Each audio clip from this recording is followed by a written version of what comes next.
የምትንተባተቡ ሰዎች በንግግራችሁ ኮንፊደንስ ያሳጣችኋል። ምን ተባተባችሁ? ለምን የሚንተባተብ ሰው እንተባተባለሁ ብሎ ስለሚያስብ ከሰዎች ጋር ማይገናኝም። መጀመሪያው ቢገናኝም ምቾት ተሰምቶት ነፃ ሆኖ አይደለም ሀሳቡን የሚገልጸው። እነሱን እንጌጅ ለማድረግ አይሞክርም፣ ፈገግ አይልም፣ ነፃ አይሆንም። ለዛ ነው አሁን መንተባተባቸውን ስትቀርፉት ሰልፍ ኮንፊደንሳችሁ እያደገ ይመጣል። ሰልፍ ኮንፊደንሳችሁ አደገ ማለት ደግሞ መንተባተባችሁ በሆነ መንገድ እየቀነሰ ይመጣል።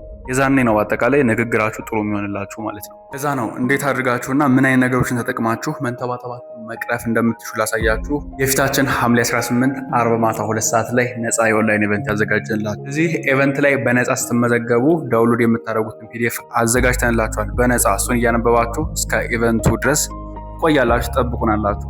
ኢቨንቱን ከተከታተላችሁ በኋላ ከኛ ጋር መቀጠል የምትፈልጉ ሰዎች ለ3 ወር ቻሌንጅ ውስጥ እንገባለን። በ3 ወር መንተባተባችሁ መቅረፍ ትችላላችሁ። ይሄ ነገር አሪፍ ነው ብላችሁ የምታስቡ ሰዎች ካላችሁ በነፃ ቦታችሁን ለማስያዝ ባዮ ላይ ያለውን ሊንክ ተጠቀሙ።